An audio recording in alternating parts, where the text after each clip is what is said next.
So not surprisingly, change for me refers to the river. I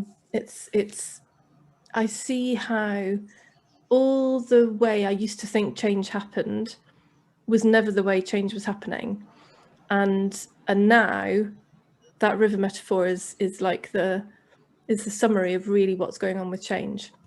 So how I see, if I say a bit about how I see things now and how I see that what I used to do, kind of change would happen accidentally rather than because I understood what was going on. I'd been taught and assumed that what people told me about change was right. So what I see now is that change comes from the top. So that's the only place where change comes from the top of the river.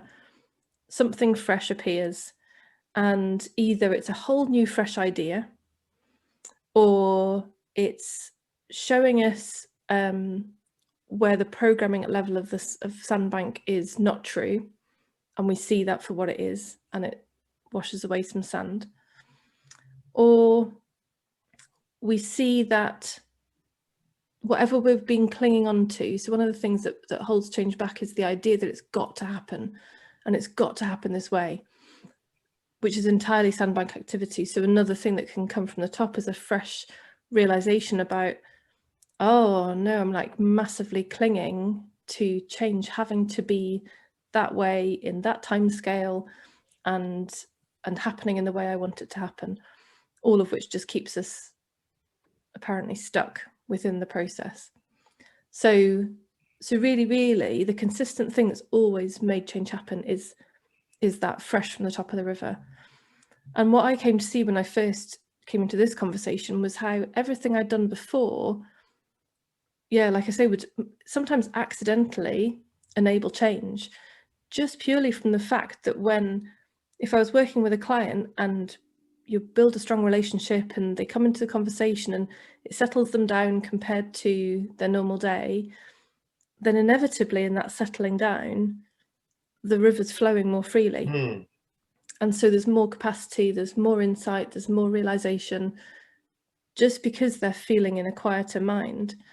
So whereas it looked like, oh, all these clever questions or all these clever diagrams or concepts or models that are somehow, it looked like to me, they were the magic. It looked like those tools or approaches or techniques were the magic that were making change happen. Whereas really, the only thing that ever makes change happen is that fresh from the top of the river. And the quieter we are, the more settled we are, the more likely we are to hear that and respond to it. And the other bit to build on that is that what I also then used to do was say, oh, right, brilliant. You've had that insight, or you've had that realization about where you're holding yourself back or the change you want to happen. Right, now let's put lots of work into making sure that comes about. Let's make plans and, hold you to account. And, maybe if it was somebody who maybe was changing, they'd seen a fresh belief that, the old one didn't make sense, and instead it's going to be, yes, I am capable. Maybe it was get that up on your wall in your bathroom so you can see it every day. Lots of effort was then going into making sure the change happened as a result of the insight. And so again, all of that just looks completely unnecessary now, because the pure fact of having that fresh thought has already put the wheels of change in motion. And the minute we try and jump on it and go, right, now let's control it, it's back in Sandbank again. It's back in, oh, right, now, brilliant, we've got the solution to our insecurity. Brilliant, I've found the thing that's going to save me. Brilliant, let's really make sure it happens. Let's really make sure it hits the road running.